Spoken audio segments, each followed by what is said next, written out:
This is the new Dacia Duster, and well, look at it. It's all chunky and cool looking, and it looks a lot like the Bigster concept, but kind of shrunk a bit, and actually remarkably like it. I think it's a fantastic looking car, but first, weirdly, I want to talk about the Mercedes S-Class.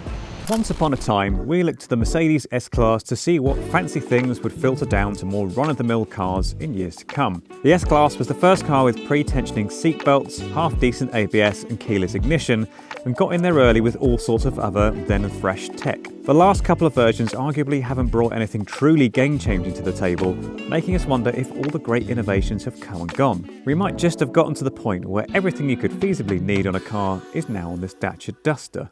Now all of this sits on Renault's CMF-B platform, so it's a completely new platform for the car, and obviously that makes everything a bit more modern underneath. There's lots of really interesting materials actually. So this is something called Starkle.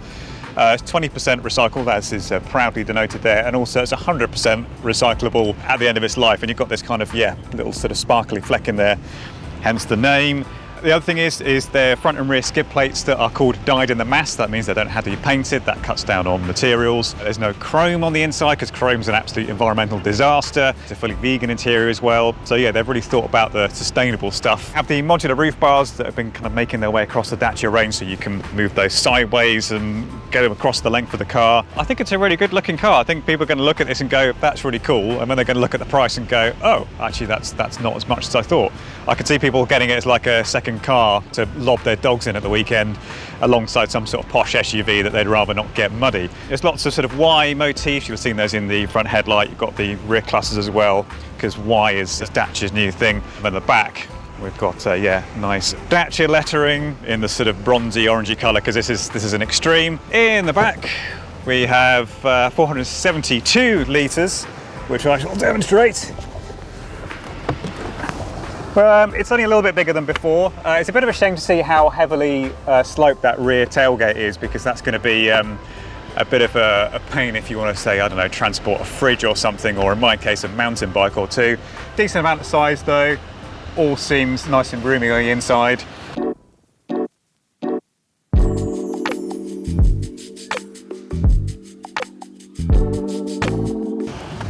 Now inside we have yet more of these Y motifs. You can see we've got them there on the air vents. This is really cool actually. It reminds me of kind of like a cross between a Ford Bronco and the new Land Rover Defender. So it's all quite chunky and purposeful. I did panic when I first saw the photos and saw what I thought was a climate controls in the touchscreen infotainment system, but thankfully that's not the case. They're all in here. Now, I did promise we were going to talk about equipment earlier on, and yeah, let's do that now. So yeah, there's kind of all the stuff you actually need. There's this new 10.1-inch infotainment screen, which it's decent, I think, considering what you're paying. I've seen more responsive and prettier displays, but it's all nice and easy to navigate. It's responding to my controls just fine. Physical climate controls, thank God, down there. On the equipment front, obviously it depends, but if you go for this it's Extreme, which is like at the top of the range alongside the Journey, you have climate control, you have USB-C sockets, you have a wireless charging pad, Android Auto and Apple CarPlay connectivity. You have cruise control of the sort of old school manual kind, which is just fine by me because it means it's not going to shit itself for no apparent reason and brake like the adaptive setups often do. At that point, what more do you need? There's this really cool U-clip system. There's a few of these kind of spread throughout the car. It's Dacia's own patented thing where you can sort of attach various things like cup holders or phones or whatever you want really. Some nice rubber floor mats in here, and the other thing Extreme gets is these wipe clean seats. So yeah, if you spill something on them, in theory, you can just wipe it off and you're good to go. There's a new 7-inch digital instrument cluster. Now I wouldn't class that as sort of like an essential thing, but you know, it's nice to have, and you know, flicking through it, it all seems pretty comprehensive and easy to flick through the different menus. You can also have a 6-speaker 3D sound system. So yeah, everything you really need. Beyond that, it's all just becomes frippery. So that's Dacia for you, just offering the stuff that you actually need. The inside also features more of those Y-shaped elements on the inner door panels, but material quality has taken a clear step up from the old Duster, giving the cabin a much more premium feel than before, though it does still feel a bit budget in some places.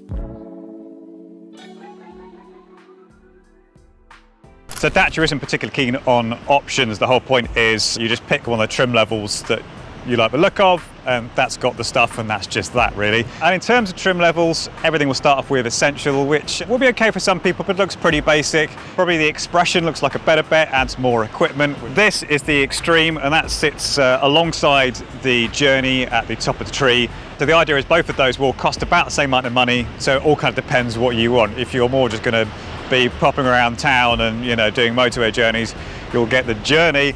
This is kind of more for the outdoorsy people who want to sort of go and maybe get a little bit muddy, take their car camping, that kind of stuff. And on that front, if you do want to do the lifestyle stuff, obviously, like I said, you've got the modular roof bars. There's actually a whole roof rack that looks really cool, and you can sort of chuck stuff in there and pretend you're going to go on some big overland adventure that holds up to 80 kilos of stuff. Like on the Jogger, you can also get the Sleep Pack, which is basically a box that sits in the back and rolls out and becomes a bed.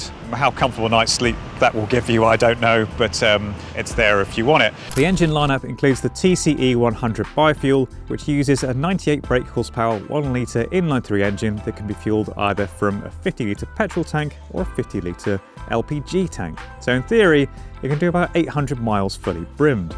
There's also the 1.2 litre inline-3 mild hybrid, which is called the TCE 130, and it develops 128 brake horsepower. Now that one you can pair with a four-wheel drive system if you want. Finally, there's the Hybrid 140, which mixes an inline-4 naturally aspirated 1.6 litre petrol engine with 2 electric motors, one big one and a little starter motor generator, to provide 138 brake horsepower and plenty of electric-only running in urban settings. It's quite an unusual setup, featuring what Dacia calls an electric automatic gearbox, which features 4 engine ratios and 2 motor ratios. In terms of pricing, we don't know that just yet, but what we have been told is a starting point in Europe will be under 20 grand. So yeah, that should be comfortably under £20,000 in the UK. Probably for something like the Extreme will be sort of maybe lowish to mid-20s, which for what you're getting is remarkable value. Now, as I think I alluded to earlier, I think you'll see not just the typical Dacia customer looking at the value, you'll now get people who have kind of maybe a few nicer cars at home and kind of look at this and think, hey, this would be a nice second car that I can put my dogs in, throw my mountain bikes in, go like, you know, hiking or whatever, and I can keep my Range Rover looking pristine. I think you'll see a lot of new people coming to the brand simply because it looks really good. And behind all that, there seems to be quite a lot of substance. Obviously, we haven't driven it yet. That will come sort of early next year. Yeah, so if anyone asks you as a car person, what sort of normal car do you recommend? I think it will probably be the Dacia Duster.